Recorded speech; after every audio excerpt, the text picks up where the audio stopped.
On May 21st, 1976, a fire broke out in downtown Mckeesport that would change the town forever. While it left many with minor injuries, there was only one real casualty: the familiar way of life. At that point, the town was already off balance from the abandonment of the mills and the flight of many businesses from its commerce districts.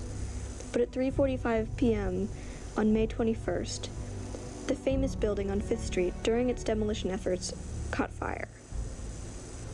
The blaze, encouraged by continuous high wind speeds, spread down the block, setting off dozens of alarms. The airborne ash ignited other buildings further down the street, leaving families homeless and destroying the livelihoods of the business owners. The city was sealed off, and a state of emergency was declared. Residents were told to stay in their homes, but many came out to see the inferno that was once their beloved town.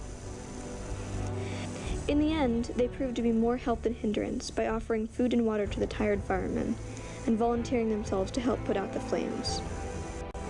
The burning monster wasn't defeated until well past midnight, taking 40 companies of firefighters and countless volunteers to end its destructive path.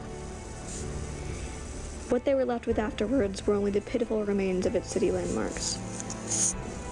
The famous fire secured Mckeesport's plunge into economic battle.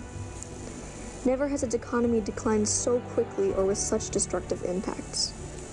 Since then, Mckeesport hasn't recovered economically, but the fire showed the citizens' ability to pull together and make a heroic effort.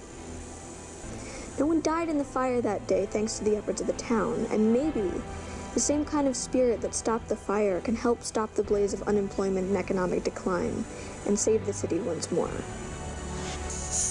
Mckeesport, Pennsylvania, 1976. A town already left behind by the growing steel industry. A town full of hollow shops and closed businesses, and more fears than dollars.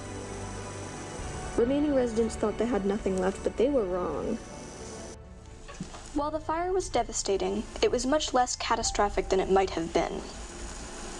It was due to the efforts of officials and citizens alike that the city was saved from further destruction. It took many years, but now new buildings stand over the old. Mckeesport pulled together and became its own superhero. They cleaned up and rebuilt, but the aftermath is ongoing. Their job isn't done just yet. The city of Mckeesport has been through fire, and now we will see if it can rise from its ashes.